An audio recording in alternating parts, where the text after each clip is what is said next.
책입니다. 희년이 무엇인가요? 희년은 언제가 희년입니까? 50년째 되는데 그럼 희년을 뭐 하나요?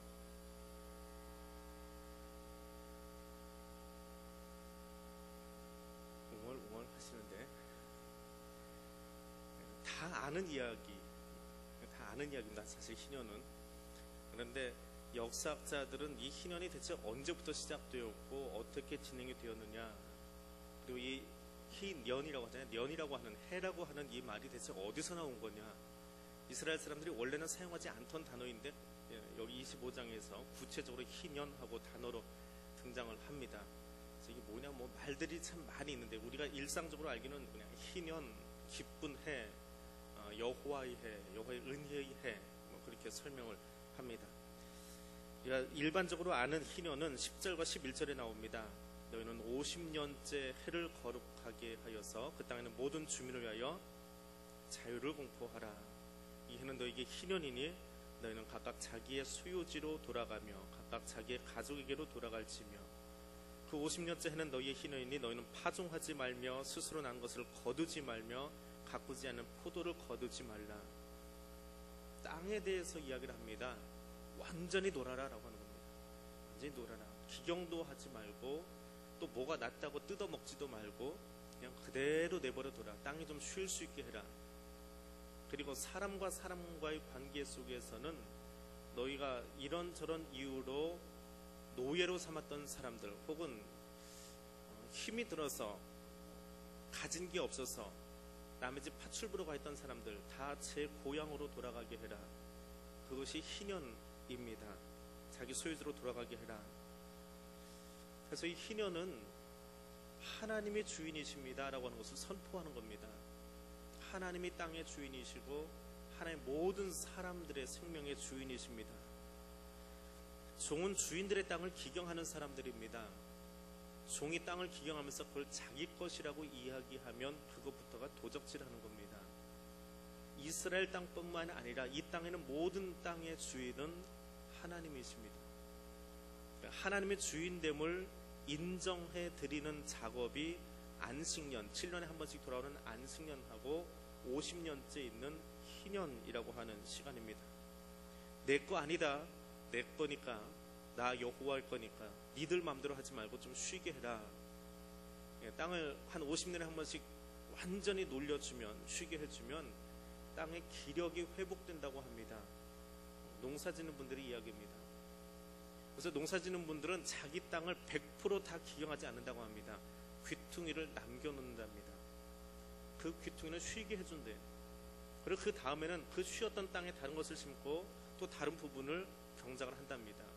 그렇게 해서 자기가 가진 땅의 일부분을 매년마다 조금씩 돌아가면서 쉬게 함으로써 그 땅이 숨 좀 쉬고 살아갈 수 있게 다 해 먹으면, 다 심고 다 거두어 들이면 몇 년 못 가서 땅이 푸석푸석하고 죽어버린답니다. 또 땅에다 똑같은 것을 계속해서 심으면 어떤 작물이든지 자기가 좋아하는 것만 먹어요. 이건 편식하시지요? 안 먹는 거 있지요, 여러분? 땅도 그렇습니다. 땅에 심는 작물도 그렇습니다. 내가 좋아하는 양분이 있어서 그것만 빼먹습니다. 그래서 그것을 몇 년 심어버리면 그 다음에는 작물이 오그라듭니다. 초라해집니다. 그래서 그 땅을 회복시키기 위한 방법으로 농부들은 하나님 알지 못해서도요, 그렇게 땅을 쉬어가게 하면서 농사를 짓는다고 그래요. 근데 이스라엘의 하나님은 아예 50년에 한 번 전 땅을 다 놀려버리랍니다. 손도 대지 말랍니다. 그리고 그 해는 너희가 묵은 것을 먹어라. 49년째 되던 해에 나왔던 그 작물을, 그것을 잘 쌓아놨다가 그것을 먹으라 라고 합니다. 땅에 있는 모든 것들, 땅뿐만이 아니라 작물뿐만이 아니라 내게 주신 모든 것의 주인이 하나님이심을 고백하는 것이 희년정신입니다. 단지 50년째 땅을 놀려라 혹은 노예를 돌아가게 하라라고 하는 것이 아니라 내게 주신 모든 것의 주인이 하나님이십니다. 하나님이 여러분에게 뭘 주셨습니까?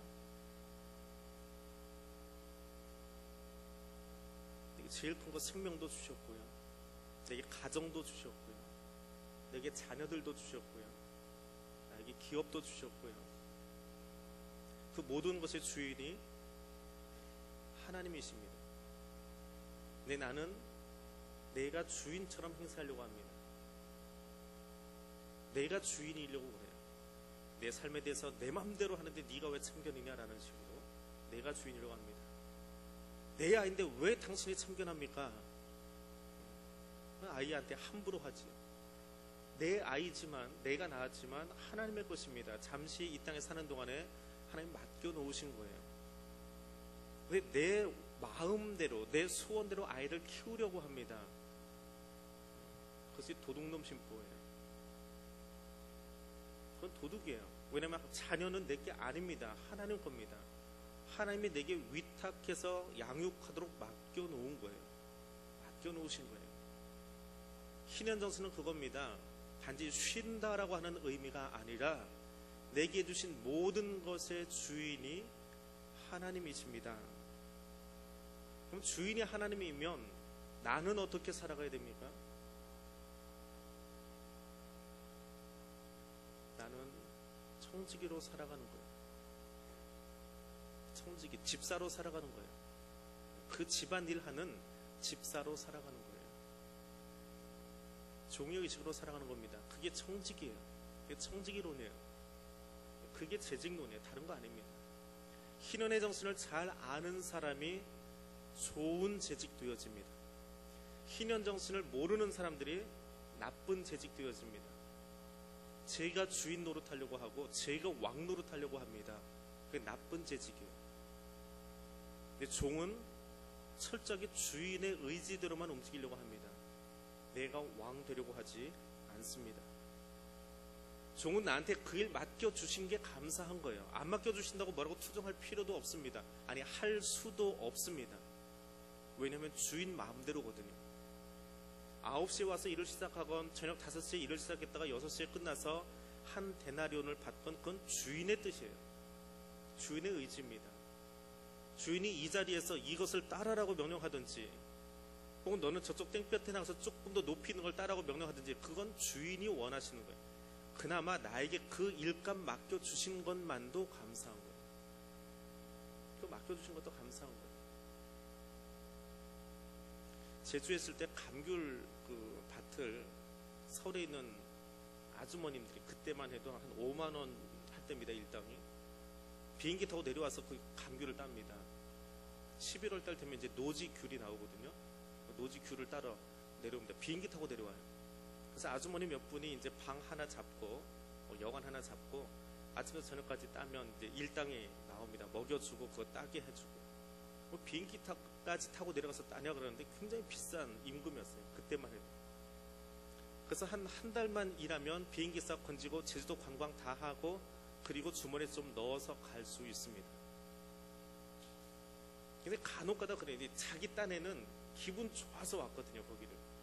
비행기까지 타고 여관 빌리고 와서 내가 따주는데 근데 주인은 감귤밭이 뭐 한 사람이 가진 게 조금 하지 않으면 땅을 아주 넓게 차지하고 보통 감귤밭을 운영을 하는데 왜 나는 땡볕에다 놓냐라고 이제 투정하기 시작해요. 왜 저 사람은 그늘에 있는데 나는 계속 하루 종일 그 땡볕에 있게 하느냐.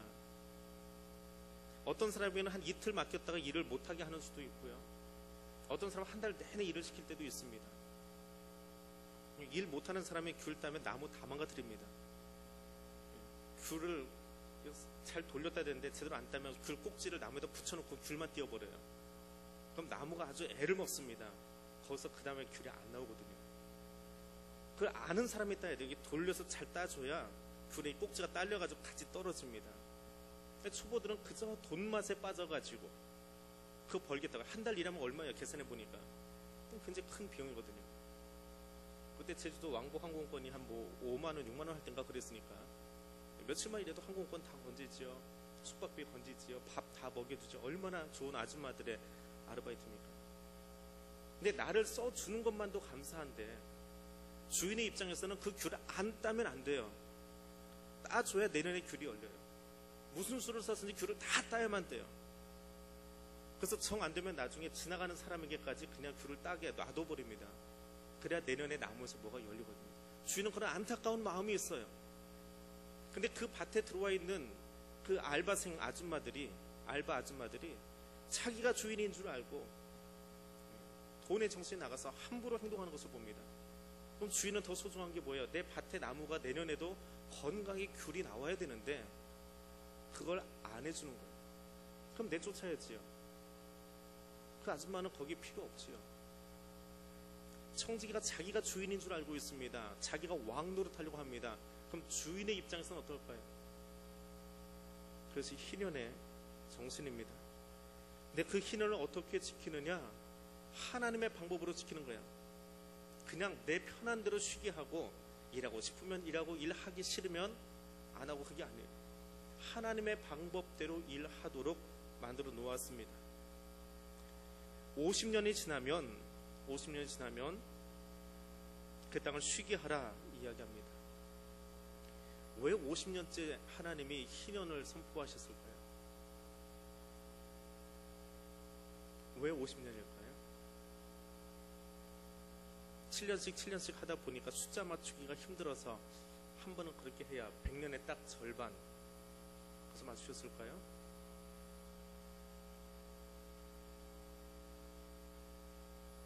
하나님의 생각에 이스라엘 사람들의 그 숫자에 관한 아주 독특한 생각들이 있는데요. 50년 지나고 나면 사람이 적당하게 부패한대요. 때도 묻고 부패하기 시작해요. 이 50년에 지금 반백년이지요. 한 세대하고 조금 더 넘어갑니다. 관습에 젖어서 행동하기 시작합니다. 50년이 지나가면 그 부패한 것이 부패한 것인 줄 알지 못하고 그대로 젖어가기 시작해요. 그 50년이 지나면 부자와 가난한 자가 조금씩 차이가 나기 시작합니다. 격차도 벌어지고 그 해를 넘기면 완전히 극과 극으로 달려가 버리기 시작합니다. 그래서 50년쯤 되었을 때에 한번 흔들어 주자는 거예요. 땅을 전체로 흔들어서 다시 하나님이 원하시던 직제로 바꾸어 놓자라고 하는 겁니다. 신학교에서 수업을 할 때에 종교학 역사학 교수님이 그 얘기를 하세요. 교회 역사는 500년에 한 번씩 개혁을 해야 된답니다. 루터의 종교개혁에 버금가는 개혁을 해야 된대. 근데 그 500년을 넘겨버리면 교회가 스스로 자정 능력을 상실해버릴 만큼 부패해버린답니다. 루터 종교개혁 이후에 지금 몇 년쯤 되었나요? 한 700년 가까워집니다. 그런데 개혁교회에서 개혁을 안 하고 있습니다. 못 하고 있습니다. 그게 교수님의 관점이신 것 같아요. 500년을 넘겼습니다. 로만 캐톨릭은 우리하고는 또 다른데 500년이 되기 전에 한번 개혁을 했습니다. 우리로서는 개혁이라고 말할 수는 없는데 자기네 나름대로는 개혁을 했어요. 근데 개혁교회는 지금 그걸 못하고 있습니다. 그래서 교회가 스스로의 자정 능력을 잃었다라고 그 역사학 교수님은 표현을 합니다. 그럼 사람 개인에게서는 50년쯤 지나면, 사람의 공동체 속에서는 50년쯤 지나면 그게 굳어가기 시작한대요. 그래서 하나님이 50년째 되던 해에 땅을 좀 돌이키자, 원 상태로 내가 처음 너희를 가나안 땅에 앉혀놨던 그때의 모습으로 좀 돌려놓자. 그것이 희년입니다. 가난함 때문에, 실패 때문에 다른 이들에게 내 땅을 양도할 수밖에 없었고 내가 다른 사람의 노예로 파출부로 살 수밖에 없었던 그 사람들이 자기 땅으로 돌아가서 다시 시작할 수 있도록 밭도 좀 쉬게 하고요, 제 모습을 좀 찾을 수 있도록 해주자, 내 방법대로 좀 하자라고 하는 것이 희년의 마음입니다. 또 하나 희년의 정신은 경쟁이 아니라 같이 살아가자라고 하는 거예요. 같이 살아가자. 사람은 견물생심이라고 돈을 보면 욕심이 생깁니다. 나는 아니에요 라고 하지만 조금씩 이게 모아지기 시작해 보십시오. 욕심이 생깁니다. 경쟁하는 것은 같은 선에서 출발해야 경쟁이 되지요. 50년쯤 지나니까 출발선이 달라집니다. 부잣집 아이하고 가난한 집 아이하고 출발선이 이미 달라요. 그들이 가지고 있는 여건들이 달라집니다. 그들은 경쟁할래야 할 수 없는 상황이 되어버리고 말아요. 그것을 하나님이 다시 돌려놓자라고 하는 거예요. 그래서 가진 사람들이 가지지 못한 사람들에게 양보하고 배려해주면서 한 공동체로 나갈 수 있도록 만들어가자라고 하는 것이 희년입니다. 함께 출발하자라고 하는 것입니다.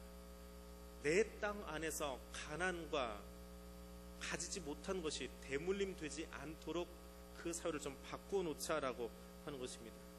그래서 레위기 25장은 희년이라고 하는 이야기를 다루고 있는데 단지 땅의 이야기, 노예를 돌려놓자라고 하는 그 이야기만 하는 것은 아닙니다. 그 땅에 내 생에 내 삶의 주인이 누군지를 고백하는 것이 희년이고요. 그것을 고백하였다면 하나님은 내 삶의 주인이시고 나는 그 땅에 경작하는 소작농이다라고 하는 것을 인정하는 거예요. 내가 청지김을 인정하는 거예요. 그게 희년 지키는 겁니다. 그렇게 살라라고 하는 거예요. 너희들이 주인인 줄 알고 착각하고 살지 말고, 너희가 왕노릇 하려고 체하지 말고, 하나님의 주인인 것을 모든 사람들이 다 인정해라. 내 땅 안에서는, 교회 안에서는 하나님밖에는 주인이 없습니다. 모두 다 청직일 뿐이에요. 직분의 이름이 다를 뿐이지 다 청직입니다. 근데 우리는 교회에서 신앙생활을 하다 보면 자꾸 그걸 잊어버려요. 내가 주인 되려고 합니다. 내 목소리 내려고 합니다. 내 뜻이 관철되지 않으면 화를 냅니다. 자기 뜻이 관철되지 않았을 때 화낼 수 있는 단 한 사람, 단 한 분의 존재는 하나님밖에 없어요. 그거 잊어버리니까 목소리 내고요. 그거 잊어버리니까 싫은 소리 하는 겁니다. 희년의 정수는 그거예요. 하나님이 주인이십니다. 하나님은 그 땅의 소유권을 약화시키려고 그러신 거 아니에요. 어떤 사람은 정말 열심히 벌어서 땅을 기경하고 더 넓게 하고 수수를 더 많이 거둔 부자들도 분명히 있습니다. 어떤 사람은 게을러가지고 한 달란트 받았는데 땅속에 묻어놨다가 뭐 일하는 남의 집 가서 대충 먹어도 삭스를 주니까 뭐 그렇게 사는 사람도 있어요. 하나님 그것까지 부정하면서 다 돌리라는 것은 아닙니다. 단지 너희의 욕심이 그 땅을 지배하지 않도록, 너희가 스스로 왕인 것처럼 착각하면서 그 땅이 부패하지 않도록 하라라고 하는 것입니다. 그래서 그 사람들의 기본적인 생활권을 보호해 주어라라고 하는 거예요. 더 큰 것은 희년은 단지 땅을 새롭게 하고 돌려놓으라라고 하는 것이 아닙니다. 레위기 25장에서 27장까지는 희년의 이야기부터 시작해서 이스라엘 백성들에 관한 구체적인 이야기가 등장하는데 여기에는 구속한다라고 하는 단어가 등장을 해요. 전부 29번이 나옵니다. 다른 데는 안 나와요. 근데 희년의 이야기를 할 때는 구속한다라고 하는 이야기가 나와요. 구원한다라고 하는 거예요. 희년의 진짜 정신이 뭐라고요? 내 백성이 힘겨워서 아이고 못 살겠다, 아이고 죽겠다, 그 소리 좀 안 나왔으면 좋겠다는 거예요. 내 백성이 내 땅에서 사는 동안에는 정말 살맛 난다, 정말 행복하다, 너무 좋다, 그 소리가 내 땅 안에서 나왔으면 좋겠다는 거예요. 근데 그 사람의 욕심 때문에 스스로 왕 되려고 하는 사람들끼리 부딪혀서 충돌이 생겨서 싸움박질이 나가지고 아유 이런 땅에서 사느니 빨리 마지막에 왔으면 좋겠다.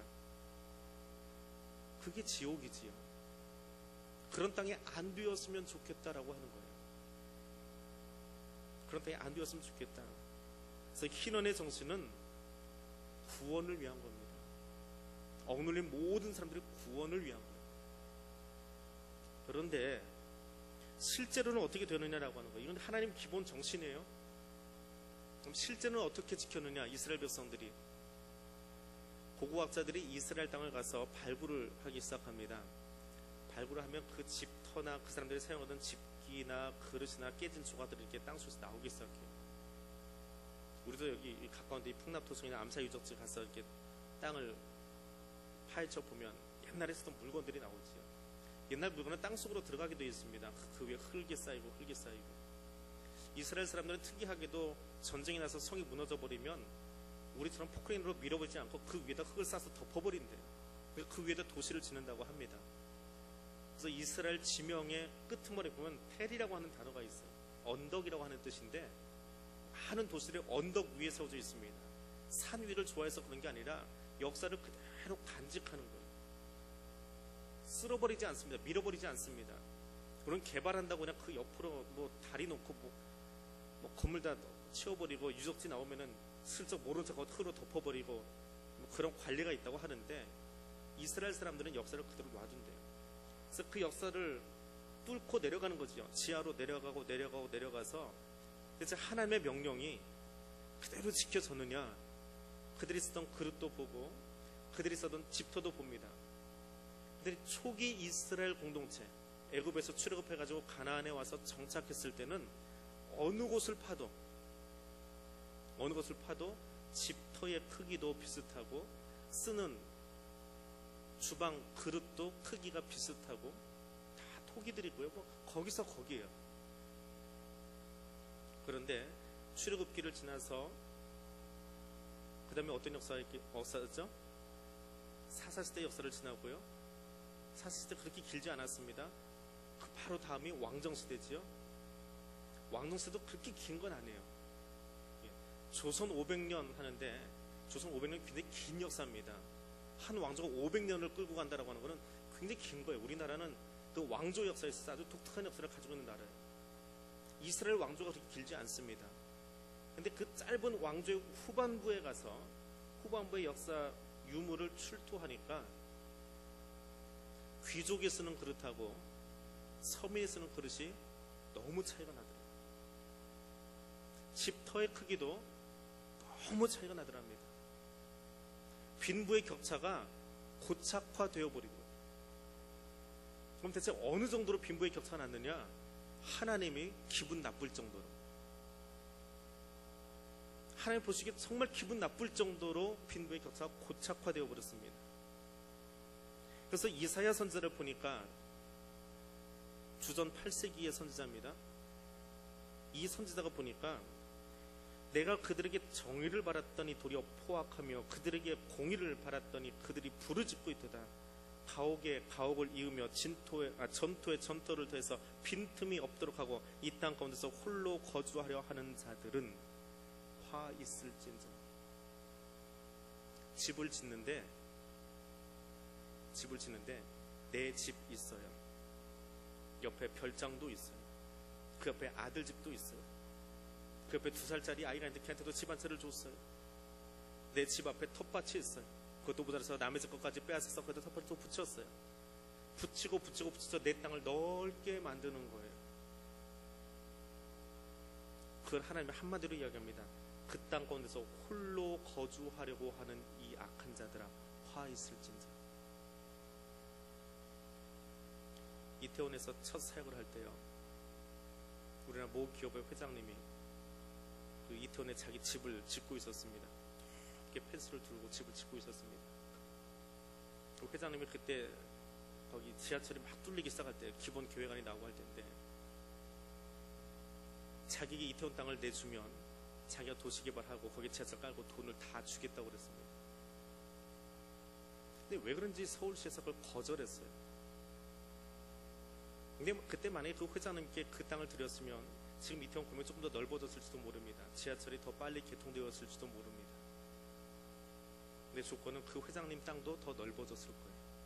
근데 서울시가 그 좋은 조건, 서울시가 돈 안 들이고 지하철이 놓아지고 이태원에 지금 뭐 2차선, 4차선밖에 안 되는 그 도로가 훨씬 더 널찍하게 남산 아래쪽에 뚫릴 수 있는 그 조건을 거절했어요. 들은 이야기입니다. 그때 그 시 관계자에 있던 분들에게 들은 이야기입니다. 한 사람이 그 땅을 다 차지하고 부를 누리고 있는 것보다는 소규모 상인들이 거기 모여서 같이 생활하는 그런 서울이 더 좋습니다. 지하철이 조금 더 늦게 놓아져도 거기에 많은 사람들이 발휘되어서 지하철이 지나갈 수 있었으면 좋겠습니다. 한 사람의 집을 위해서 거기 지하철이 놓아지는 걸 원치 않습니다. 그래서 그 회장님께 땅도 드리지 않고 서울시가 아주 비싼 돈 들어가면서 그 이태원 지하가 얼마나 깊은지 몰라요. 거기로 지하철을 놓았습니다. 하나님을 아는 사람인지 모르는 사람인지는 모르겠습니다. 정확히 그때 시장이 누군지 저도 잘 기억은 나지 않아요. 그게 하나님의 정신이에요. 그런데 이스라엘이 후기 왕정치 계도로 넘어가니까 이렇게 살더라는 거예요. 이 땅 곳에 나 혼자 살 것처럼, 조금 더 뒤로 가서 아모스 선지자에 가니까 하나님이 이스라엘 향해서 이렇게 이야기합니다. 이스라엘의 서너 가지 죄로 말미암아 내가 그 벌을 돌이키지 아니하리니 그들이 은을 받고 의인들을 팔아버리며 신발 한 켤레 값을 받고 가난한 자를 팔아버리고 힘없는 자의 머리를 잡아서 바닥에다 던지고 티끌먼지도 발로 밟아버리고 있고 그 제단 옆에서는 전당 잡은 옷 위에 제사장들이 누워서 좋다 하고 누워있고 그들의 신전에서는 벌금을 받아가지고 그것으로 포도주 사서 신전 안에 있는 사람들이 포도주 마시면서 좋다라고 이야기하고 있더라. 그게 아모스 시대의 왕과 제사장들과 고관 대작들의 모습입니다. 가난한 자들은 먹을 게 없어서 신발을 팔아서 자기가 신고 있던 신발, 슬리퍼예요. 요즘 나오는 뭐 푸자로 시작하는 나자로 시작하는 뭐 그런 좋은 상표 아니고요. 샌들을 팔아서 그 돈 가지고 내 먹을 것 하루 사 먹어야 될 만큼 가난한 사람들이 즐비했더라라고 하는 거예요. 그 조금 더 뒤로 넘어가면 포로기가 끝나고 나면 랍비의 문헌에서 랍비가 누구예요? 이스라엘의 말씀 가르치는 선생님들입니다. 바울이 그 랍비 출신이지요. 랍비들의 문헌입니다. 그냥 말로 하다가 슬쩍 지나가 버린 게 아니고요. 랍비의 문헌에 나옵니다. 희년 쓸데없는 거예요. 뭐 하려고 지켜? 말씀을 연구하는 랍비가 하나님 말씀 여기 이렇게 레위기 25장에 희년에 대한 이야기가 길게 나와 있는데 랍비들이 합니다. 희년 필요 없어. 그건 쓸모없는 이야기야. 누가 여기다가 잘못 써놨나 봐. 그리고 7년에 한 번 있는 안식일은 단 한 번도 지키지 않았습니다. 그리고 이스라엘 역사를 다 훑어봐도 희년을 지킨 역사는 단 한 번도 없답니다. 한 번도 지켜지지 않은 하나님의 법이 희년이랍니다. 지금까지 모세 이후로 지금까지 단 한 번도 희년을 지키지 않았습니다. 왜 안 지켰을까요? 답은 간단해요. 욕심이에요. 인간의 욕심이 하나님이 함께 살아가자라고 하는 내 나라는 나의 공동체는 함께 어우러서 함께 웃고 함께 즐거워하고 50년에 한 번쯤은 연약한 사람들을 배려해주고 세워줄 수 있는 시간이 내 땅에 있으면 좋겠다라고 했는데 인류 역사 속에 이 법이 선포되어진 모세 이후로 지금 현대 이스라엘까지 단 한 번도 희년은 지키지 않았습니다. 전국적으로 나팔 불고 이 절기를 지키라라고 했는데 단 한 번도 그렇게 하지 않았다고 합니다. 바벨론 포로 이후에 랍비들이 나서서 이건 쓸데없는 짓이라고 자기들의 책에 기록할 정도니까 랍비 선생님들이 그때 가장 권위 있는 말씀학의 선생님들이 그렇게 했으니까 더 말할 나위도 없겠지. 하나님은 이 희년의 모습을 통해서 어설픈 자본주의를 칭찬하거나 혹은 철저한 공산주의로 넘어가자 그렇게 이야기한 것 아닙니다. 소수가 아니라 나의 모든 공동체가 내 팔 안에서 나의 법 안에서 안정감을 누리고 나아가기를 원하시는 하나님의 마음이 이 희년 안에 있어요. 땅을 돌려놓아라, 자기 집으로 돌아가라, 이 구체적인 이야기보다 더 중요한 것은 내 백성이 내 땅 안에 살면서 불안해하고 앞날이 소망이 없고 하나님의 마음이 아닌 거예요. 내 백성이 내 땅 안에 있으면 그들이 행복해하고 소망이 있고 내일을 생각할 때 기분 좋은 밤을 잘 수 있어야 되는 거예요. 내가 조금 더 참으면 오늘 내가 가난해서 어쩔 수 없이 이 땅을 저 사람에게 맡겨놓았지만 49년이 지나면 어떤 사람은 1년만 지나면 그래 돌아갈 수 있어. 그 소망을 가지고 내 백성이 내 땅 안에서 살았으면 좋겠다라고 하는 거예요. 그게 모든 사람들이 희망했으면 좋겠어요. 또 가진 사람도 마찬가지예요. 내가 이것을 돌려놓아도 내가 얼마나 쇠빠지게 이런 건데 이걸 돌려놓아야 돼? 그런 감정이 아니고 내가 이것을 돌려놓았을 때 여기 하나님의 나라가 만들어질 거야 라고 하는 그 마음으로 헌신할 수 있는 사람들이 이 땅 안에 가득했으면 좋겠다. 그게 하나님의 마음입니다. 그래서 이스라엘의 예배는, 오늘 우리의 예배는 성전 안에서 드려지는 게 아니에요. 좋은 옷을 입고 가운을 입고 좋은 음악에 잘 갖춰진 예식에 맞춰서 그렇게 예배 드린다고 그게 예배가 완성되는 게 아니라는 거예요. 예배는 너희의 삶의 현장에서 내 마음으로, 여호와의 마음으로 너희가 살아가는 거예요. 약한 자를 배려해주고 소수를 배려해주고 다 잃어버린 자들을 배려해줄 수 있는 그 마음으로, 여기가 아니고 이 예배당 안에서가 아니고 여기서 그럴듯하게 앉아있다가 끝나버리는 예배가 아니고 너희 땅에 돌아가서 너희가 말하는 곳에서, 너희가 모여있는 곳에서 내 마음과 내 정신과 내 눈으로 좀 살았으면 좋겠다.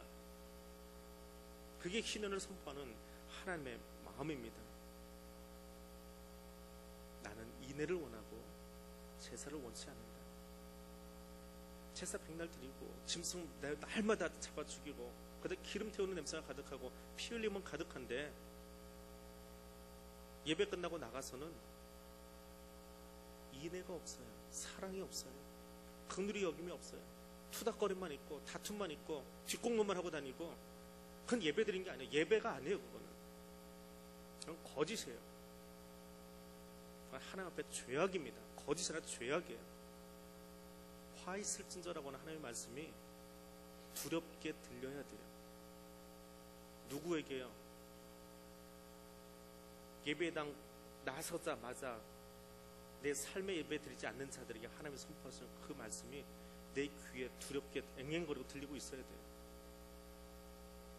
그래야 삶의 예배가 드려집니다. 하나님의 거룩함은 성전 안에서, 혹은 기도실 안에서, 기도원에서 드려진 게 아니에요. 거기가 거룩한 곳이 아닙니다. 내가 살아가는 곳의 삶의 자리가 그곳에서 구체적으로 표현되기를 원하시는 거예요. 결국은 신약을 기록한 사도들이 이 단어를 어떻게 갖다 채용하느냐 하면, 새하늘과 새 땅의 회복, 새하늘과 새 땅으로 돌아갔으면 좋겠다. 하나님이 처음 만드셨던 그 아담 때에 만들어 주셨던 그 에덴으로 우리가 돌아가는 것, 회복한다 그러죠. 제가 산상기도회 때 치유와 회복이라고 그랬습니다. 회복이라고 하는 그 단어가 헬라어로 아포카타스타시스 그래요. 근데 단어가 긴데요. 한 글자예요. 그냥 한 단어예요. 아포카타스타시스. 이게 회복이에요. 우리말은 참 좋아요. 단어가 굉장히 짧아요. 헬라어는 굉장히 긴데요. 근데 이 회복의 원 히브리어 단어가 뭐냐 하면 희년이에요. 치유받은 사람들 안에 일어나는 일이 뭐예요? 희년을 경험하는 거예요. 희년은 누가 경험해요? 가난한 자만 경험하는 게 아니에요. 부자도 경험하는 게 희년이에요. 부자는 나누어 주는 것을 통해서 경험합니다. 가난한 자는 배려받음을 통해서 경험합니다. 노예들은 해방되는 것을 통해서 경험하고요. 그 노예를 부리던 사람들은 하나님의 마음을 실천해 보면서 희년을 경험하는 거예요. 희년은 가난한 자들에게만 복음이 아닙니다. 모든 사람들이 경험하는 거예요. 어떻게 해요? 하나님의 정신으로 살아가면서 진정한 치유를 경험하고 회복되어지는 거예요. 그게 희년이에요. 그게 새하늘과 새 땅이에요. 근데 부자들이 가져야 될 그 정신도, 가난한 자가 가져야 될 그 정신도, 예배자가 마땅히 가져야 될 그 정신도 잊어버리면 치유도 없고 회복도 없고 희년도 없는 거예요. 그건 공허한 외침만 있고, 하나님이 정말 싫어하시는, 그것도 예배라고 좀 들어와서 드리고 있냐?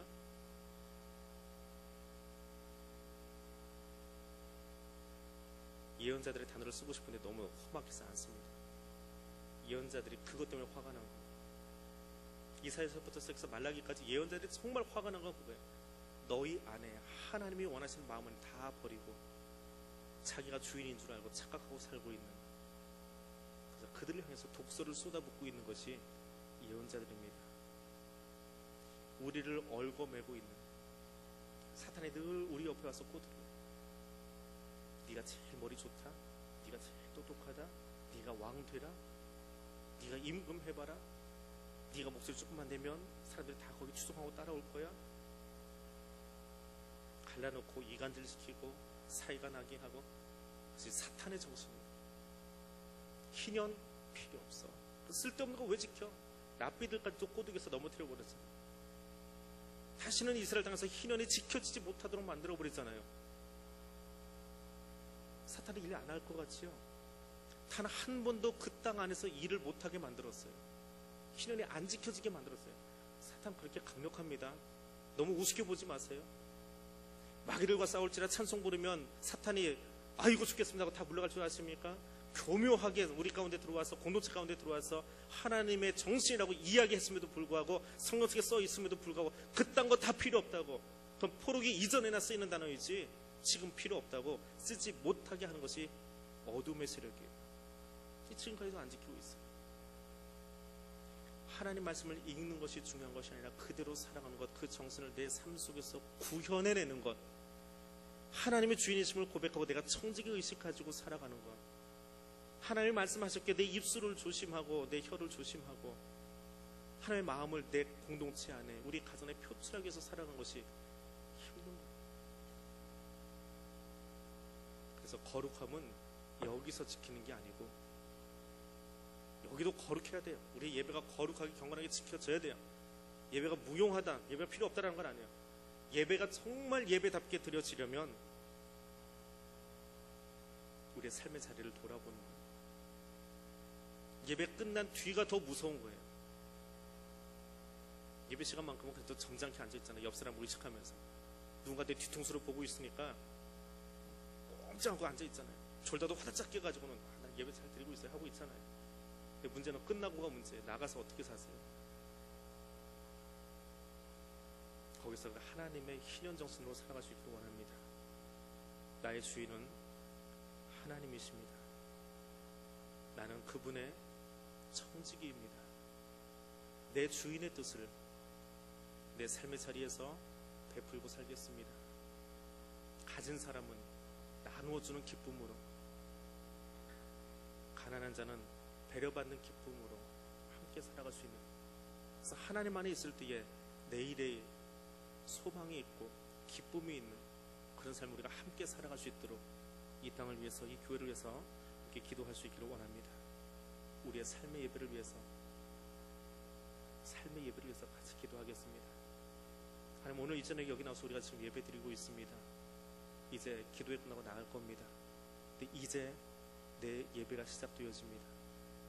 기도회가 끝난 것이 아니라 이제 시작합니다. 내 삶의 터전으로 돌아가서 거기서 하나님의 마음과 하나님의 정신으로 살아가겠습니다. 그것을 가지고 우리 같이 기도하겠습니다. 그리고 하나님이 정말 원하시는, 하나님이 가난한 자를 배려하기 원하셨던 것처럼 나도 그렇게 배려하면서 살아가겠노라고, 그래서 내 삶의 자리에서 구체적으로 하나님의 거룩함이, 하나님의 사랑이 나타나도록 내 입술을 사용하겠노라고, 다른 일을 위해서는 내 입술이 사용되지 않도록, 다른 것을 위해서는 내 입술이 사단의 도구 되지 않도록 그렇게 내가 쓰임받겠습니다. 나를 이렇게 십자가 앞에 내어놓겠습니다. 두 가지 가지고 같이 통성으로 기도하겠습니다. 거룩하신 하나님,